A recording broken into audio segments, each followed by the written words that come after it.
તમે સંસ્કૃતિ અને સભ્યતા એવા બે શબ્દોથી પરિચિત છો. સંસ્કૃતિ એ મનુષ્યની રહેણીકરણીની સાથે સંકળાયેલ બાબત છે. સભ્યતા એ માનવી પોતાની બુદ્ધિશક્તિ, આવડત અને કલા કૌશલ્યથી જીવનની એક વિશિષ્ટ અવસ્થાનું સર્જન કરે છે. વિશ્વમાં ઇજિપ્ત, મેસોપોટેમિયા, ભારત, ચીન, રોમમાં માનવ સમાજની આવી મહાન સભ્યતાના દર્શન થાય છે. સદીઓ જૂની આ સભ્યતા આજે પણ માનવ જીવનને પ્રેરણા પૂરી પાડે છે. હડપ્પીય સભ્યતાને આપણે સિંધુ ખીણ સભ્યતા તરીકે પણ ઓળખીએ છીએ. ઈસવીસન 1921માં હડપ્પામાંથી આ સભ્યતાના સૌ પ્રથમ અવશેષો મળી આવ્યા.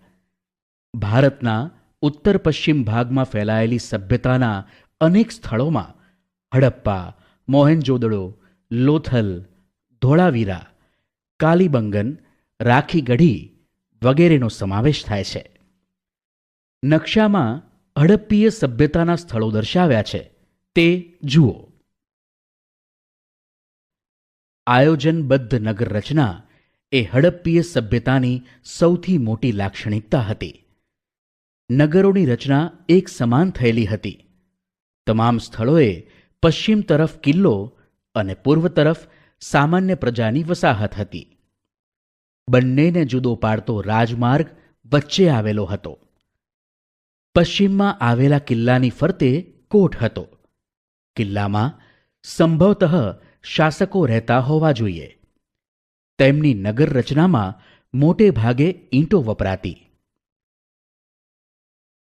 હડપ્પીય સભ્યતાની મુખ્ય વિશેષતા તેની આયોજનબદ્ધ મકાન વ્યવસ્થા હતી.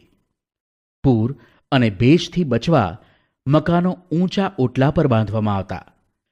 અહીંના મકાનોની એક વિશેષતા એ હતી કે મકાનના દ્વાર મુખ્ય રસ્તા પર પડવાને બદલે અંદરની તરફ પડતા. અહીં 1 અને 2 માળના મકાનો જોવા મળતા હતા. અહીંના રસ્તાઓ સુવિધાજનક હતા. શહેરના મુખ્ય 2 રાજમાર્ગો, એક ઉત્તરથી દક્ષિણ અને બીજો પૂર્વથી પશ્ચિમ જતો. અહીં મુખ્ય માર્ગની સમાંતરે શેરીઓ આવેલી હતી. રસ્તાઓ એકબીજાને કાટખૂણે કાપતા. રસ્તા અને શેરીઓનું આયોજન એ રીતે કરવામાં આવેલું હતું કે સમગ્ર નગર ચોરસ અને લંબચોરસ વિભાગોમાં વહેંચાઈ જાય. જાહેર રસ્તાઓ પર રાત્રિ પ્રકાશની વ્યવસ્થાના પુરાવાઓ પણ પ્રાપ્ત થયા છે. હડપ્પાકાલીન સભ્યતાના લોકોના વપરાશના પાણીના નિકાલ માટે અત્યંત વિકસિત અને પદ્ધતિસરની વ્યવસ્થા હતી. દરેક મકાનનું પાણી નાની ગટરમાં અને નાની ગટરમાંથી મોટી ગટરમાં જતું. મોટી ગટરમાંથી પાણી નગરની બહાર જતું. મોહેનજોદાડોમાં એક જાહેર સ્નાનાગાર મળી આવ્યું છે. આ સ્નાનાગારની વચ્ચે સ્નાનકુંડ છે. સ્નાનકુંડમાં ઉતરવા માટે 2 બાજુએ પગથિયાની વ્યવસ્થા પણ છે. સ્નાનકુંડની ફરતે વસ્ત્રો બદલવા ઓરડીઓ છે. ઉત્સવ કે ધાર્મિક પ્રસંગોએ આ જાહેર સ્નાનાગારનો ઉપયોગ થતો હશે. આ ઉપરાંત મોહેનજોદડોમાંથી મળી આવેલ સ્તંભવાળા મકાનને સભાગૃહની ઓળખ આપવામાં આવી છે. હડપ્પા પંજાબના મોન્ટેગોમરી જિલ્લામાં આવેલ પુરાતત્વીય સ્થળ છે. હડપ્પા સિંધુ ખીણ સભ્યતાનું મુખ્ય નગર હશે. અહીંની મુખ્ય વિશેષતા તેના અન્ન ભંડારો છે. અહીં રાવી નદીના કિનારે 12 જેટલા અન્ન ભંડારો મળી આવેલ છે. લોથલ અમદાવાદ જિલ્લામાં ધોળકા તાલુકામાં ભોગાવો નદીના કિનારે આવેલ છે. લોથલ પ્રાચીન સમયમાં એક વેપારી બંદર અને ઔદ્યોગિક નગર હતું. લોથલમાં ઈંટોનું બનેલું એક માળખું મળી આવ્યું છે. તેને ધક્કો માનવામાં આવે છે. તે અહીં આવતા વહાણોને લાંગરીને માલ સામાન ચડાવવા ઉતારવાના કામ માટે ઉપયોગમાં હોવાનું માની શકાય. આ ઉપરાંત અહીં વખારો અને મણકા બનાવવાની ફેક્ટરી મળી આવેલ છે, જેથી કહી શકાય કે લોથલ પ્રાચીન ભારતનું સમૃદ્ધ બંદર હશે. અને હડપ્પીય સભ્યતાનો આંતરરાષ્ટ્રીય વેપાર લોથલના બંદર મારફત થતો હશે. ધોળાવીરા કચ્છ જિલ્લામાં ભચાઉ તાલુકામાં ખડીર બેટ વિસ્તારમાં આવેલ પુરાતત્વીય સ્થળ છે. સામાન્ય રીતે હડપ્પીય નગરો 2 ભાગમાં વહેંચાયેલ છે, જ્યારે ધોળાવીરાનું નગર 3 ભાગમાં છે. 1 સિટાડેલ કિલ્લો, 2 ઉપલું નગર, 3 નીચલું નગર. ધોળાવીરા નગરની મુખ્ય વિશેષતા વરસાદના પાણીના સંગ્રહની વ્યવસ્થા અને સ્ટેડિયમ છે. રાજસ્થાનનું કાલીબંગન નગર હડપ્પીય સભ્યતાની કૃષિ ક્રાંતિનું મુખ્ય મથક હતું. અહીં ખેડેલા ખેતરોના અવશેષો તેની સાબિતી પૂરી પાડે છે. અહીં મળી આવેલા તાંબાના અવશેષો એ પુરવાર કરે છે કે અહીં તાંબાના ઓજારોનું નિર્માણ થતું હશે અને આ ઓજારો કૃષિ ક્ષેત્રે ઉપયોગમાં લેવાતા હશે. આમ સિંધુ ખીણ સભ્યતાનું નગર આયોજન સુવ્યવસ્થિત, સુંદર, ઇજનેરી કળા ધરાવતું, આયોજનબદ્ધ અને કૌશલયુક્ત નગર હતું.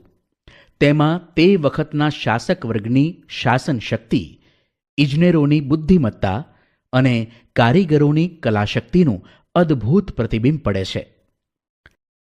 સિંધુ ખીણ સભ્યતાના લોકો ખેતી, પશુપાલન, વેપાર, હુન્નર ઉદ્યોગ જેવા વ્યવસાયો કરતા હતા.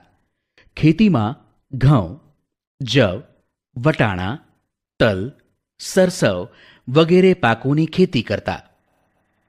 ખેતીમાં જમીન ખેડવા હળનો ઉપયોગ કરતા. પશુપાલનમાં ગાય, ભેંસ, બકરી, ખાંદવાળો સાંઢ પાળતા. તેઓ આંતરિક અને આંતરરાષ્ટ્રીય વેપાર કરતા. અહીંનું સુતરાઉ કાપડ છેક મેસોપોટેમિયા અને તેના માધ્યમથી ઇજિપ્ત સુધી પહોંચતું હતું, એમ ઇતિહાસકારો માને છે. આ ઉપરાંત તેમના અન્ય વ્યવસાયોમાં માટીકામ, ધાતુકામ, મણકા બનાવવાની કલા, શિલ્પકલા વગેરેનો સમાવેશ થતો હશે. સિંધુ ખીણ સભ્યતાના લોકોનો મુખ્ય વ્યવસાય ખેતી અને પશુપાલન હતો. આ સમયની પ્રજાના ખોરાકમાં ઘઉં, જવ, બાજરી, વટાણા, તલ, ખજૂર વગેરેનો સમાવેશ થાય છે. પશુપાલનના કારણે તેમના ખોરાકમાં દૂધ, દૂધની બનાવટોનો પણ સમાવેશ થાય છે. આ સભ્યતાના અવશેષોમાં માછલી પકડવાના હૂક મળી આવ્યા છે, તેથી ખોરાકમાં માછલીનો પણ સમાવેશ થતો હશે. સિંધુ ખીણ સભ્યતામાં મળી આવેલા શિલ્પોના આધારે એ સમયના લોકોના પોશાક વિશે માહિતી મળે છે. અહીં સ્ત્રી પુરુષો 2 કપડાં પહેરતા. કમરથી નીચેના ભાગમાં હાલની ધોતી જેવું અને ઉપરના ભાગમાં ડાબા ખભા પરથી જમણા હાથ નીચે આવે એમ ઉપવસ્ત્ર વીંટતા. મુખ્યત્વે તેઓ સુતરાઉ કાપડનો ઉપયોગ કરતા અને ઊની વસ્ત્રથી પણ પરિચિત હતા. ધાતુ તથા હાથીદાંતની બનેલી આ સમયની મળેલી સોયના આધારે અનુમાન થાય કે તેઓ સીવીને કપડાં પહેરતા હશે. આમ છતાં મોટા ભાગના લોકો સીવ્યા વિનાના કપડાનો ઉપયોગ કરતા હશે. આ સમયના આભૂષણોમાં કંઠહાર, હાથમાં વીંટી, કાંડામાં કડા સ્ત્રી અને પુરુષ બંને પહેરતા. સ્ત્રીઓ બંગડીઓ, કાનમાં કુંડળ, કંદોરો, ઝાંઝર વગેરે આભૂષણો પહેરતી. આ આભૂષણો સોના, ચાંદી અને કિંમતી પથ્થરોમાંથી બનાવવામાં આવતા. સિંધુ ખીણ સભ્યતાના લોકો માટીના, તાંબાના, કાંસાના વાસણો બનાવતા, જેમાં માટીમાંથી પ્યાલા, વાટકી, કુલડી, ગાગર, રકાબી, કથરોટ વગેરે વાસણોનો સમાવેશ થતો. સિંધુ ખીણ સભ્યતાના લોકોએ પોતાના બાળકો માટે વિવિધ પ્રકારના રમકડા બનાવ્યા હતા, જેમાં પંખી આકારની સિસોટીઓ, ઘૂઘરા, ગાડા, લખોટી, પશુ, પંખી અને સ્ત્રી પુરુષ આકારના રમકડાનો સમાવેશ થાય છે. એક રીતે જોઈએ તો આ પ્રજાની સર્જન શક્તિ અને કલા કારીગરી એમના રમકડામાં વ્યક્ત થાય છે. માથું હલાવતા પ્રાણી અને ઝાડ પર ચડતા વાનરની કરામત દર્શાવતા રમકડા જોવા મળે છે. હડપ્પીય સભ્યતાના ધર્મજીવન વિશે આપણને મૂર્તિ અને મુદ્રાઓમાંથી માહિતી મળે છે. મૂર્તિઓમાં માતૃકા દેવીની મૂર્તિઓને ઇતિહાસકારો ધરતી માતાનું પ્રતીક ગણે છે. એટલે કે હડપ્પીય સભ્યતાના લોકો ધરતી પૂજા સવિશેષ કરતા હશે, કારણ કે ધરતી અન્ન અને પાણી આપે છે. આ ઉપરાંત તેઓ વૃક્ષ પૂજા, પશુ પૂજા, નાગદેવતા, સ્વસ્તિક પૂજા કરતા હશે. લોથલ અને કાલીબંગનમાં અગ્નિ પૂજાના અવશેષો પ્રાપ્ત થયા છે. હડપ્પીય સભ્યતાના લોકો મૃત્યુ પામનાર મનુષ્યને દાટતા હશે અને ઘણી જગ્યાએ અગ્નિ સંસ્કારના પુરાવાઓ પણ મળ્યા છે. તેઓ મૃતકને દાટતા અને તેની સાથે કેટલીક વસ્તુઓ પણ મૂકતા, જે તેમના મૃત્યુ પછીના જીવનની તેમની કલ્પના બતાવે છે. સિંધુ ખીણ સભ્યતાના અવશેષોમાંથી મુદ્રાઓ, મુદ્રિકાઓ, તામ્રપત્રિકાઓ મળી આવેલ છે. તેમના ઉપર કોઈ અણઉકેલાયેલી રહસ્યમય ભાષામાં લિપિબદ્ધ લખાણ જોવા મળે છે. જો કે આ લખાણો ટૂંકા છે, માત્રાવાળા અક્ષરો અને જોડાક્ષરો જોવા મળે છે. આ લિપિ ઉકેલવા ઘણા પ્રયત્નો થયા છે, પરંતુ તેમાં હજુ સફળતા મળી નથી. ગુજરાતમાં સુરેન્દ્રનગર જિલ્લામાં રંગપુર, અમદાવાદ જિલ્લામાં લોથલ, રાજકોટ જિલ્લામાં રોજડી, કચ્છ જિલ્લામાં દેશલપર, ધોળાવીરા, સુરકોટડા, જામનગર જિલ્લામાં લાખા બાવળ, આમરા, ભરૂચ જિલ્લામાં કીમ નદીના કિનારે ભાગા તળાવ વગેરે પ્રદેશોમાં હડપ્પીય સભ્યતાની નાની મોટી વસાહતો મળી છે. ઇતિહાસકારો ધરતીકંપ, પૂર, રોગચાળો કે બાહ્ય આક્રમણના કારણે આ સભ્યતાનો અંત આવ્યો હશે એવું માને છે. જો કે આજે પણ ઇતિહાસકારો માટે તેનો અંત સંશોધનનો વિષય રહ્યો છે. ઋગ્વેદ અને તેનું અધ્યયન. વેદ 4 છે: ઋગ્વેદ, યજુર્વેદ, સામવેદ અને અથર્વવેદ. ઋગ્વેદ એ આપણો પ્રાચીનતમ ગ્રંથ છે, જેમાં 10 મંડળોમાં 1028 પ્રાર્થનાઓ, જેને સૂક્ત કહે છે, તેનો સમાવેશ થાય છે. ઋગ્વેદ એ પ્રાચીન જ્ઞાનનો ભંડાર છે.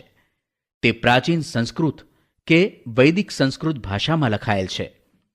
ઋગ્વેદના માધ્યમથી આર્યોના રાજકીય, સામાજિક, આર્થિક અને ધાર્મિક જીવનનો પરિચય મળે છે.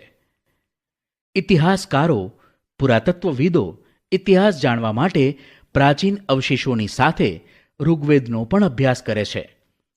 ઋગ્વેદના કેટલાક સૂક્તો સંવાદ સ્વરૂપે છે. ઋગ્વેદમાં પ્રજાકીય જીવનના ઉલ્લેખો જોવા મળે છે. ગણો, સભા અને સમિતિ જેવી રાજકીય સંસ્થાઓની માહિતી ઋગ્વેદમાં છે. સભા સમિતિની સરખામણીમાં નાની સંસ્થા હતી અને તેમાં રાજ્યના મુખ્ય આગેવાનો બેસતા અને રાજ્યના અગત્યના પ્રશ્નોની ચર્ચા થતી અને ન્યાય પણ અપાતો. સમિતિ વિસ્તૃત સંસ્થા હતી જે રાજાની ચૂંટણી કરતી. રાજાને મદદ કરવા સેનાધ્યક્ષ અને પુરોહિતની નિમણૂક થતી. રાજાનું મુખ્ય કાર્ય ગવેષણા હતું અને ગવેષણા એટલે યુદ્ધ. ઋગ્વેદમાં રાવી નદીના કિનારે 10 રાજાઓ વચ્ચે થયેલા યુદ્ધનો ઉલ્લેખ પ્રાપ્ત થાય છે. ઋગ્વેદમાં આર્યોના સામાજિક જીવન વિશે માહિતી મળે છે. સમાજનું એકમ કુટુંબ હતું. પિતૃપ્રધાન અને સંયુક્ત કુટુંબ વ્યવસ્થા હતી. સમાજ વર્ણ અને જ્ઞાતિઓમાં વહેંચાયેલો ન હતો, એટલે સમાજમાં સૌ સમાન હતા. કોઈ ઊંચ નીચના ભેદભાવ ન હતા. સ્ત્રીઓનું સમાજમાં ઊંચું સ્થાન અને સ્ત્રી સ્વાતંત્ર્ય હતું અને સ્ત્રીઓને સહધર્મચારિણી ગણવામાં આવતી અને યજ્ઞમાં તેમની હાજરી આવશ્યક ગણાતી. સ્ત્રીઓ પણ અભ્યાસ કરી શકતી. તેમાં અપાલા, લોપામુદ્રા, ઘોષા જેવી વિદુષી સ્ત્રીઓએ તો ઋગ્વેદની ઋચાઓ પણ રચી છે. કન્યા પુખ્ત ઉંમરની થાય ત્યારે જ લગ્ન થતા. ઋગ્વેદમાં પ્રકૃતિની પૂજાના ઉલ્લેખો જોવા મળે છે. ઇન્દ્ર, વરુણ, અગ્નિ, સૂર્ય વગેરેની પૂજાના ઉલ્લેખો જોવા મળે છે. સવારની દેવી ઉષા અને સાંજની દેવી અદિતિનો ઉલ્લેખ જોવા મળે છે. ઋગ્વેદમાં ગાય, ઘોડાની અને બળદની ચર્ચા ઘણી જગ્યાએ થઈ છે. ઋગ્વેદમાં અન્ય પશુઓની સરખામણીમાં ઘોડાનો સૌથી વધુ ઉલ્લેખ આવે છે, જે તેમના જીવનમાં પશુપાલનનું મહત્વ સૂચવે છે. પશુઓ માટે યુદ્ધ કરવું એ કબીલાઈ જીવન જીવતા લોકો માટે સામાન્ય હતું. સંપત્તિ મુખ્યત્વે પશુઓની સંખ્યા પર આધાર રાખતી. પશુપાલન સામૂહિક રીતે થતું અને ઋગ્વેદકાલીન અર્થવ્યવસ્થાના પ્રારંભિક ચરણમાં કૃષિ ગૌણ હતી.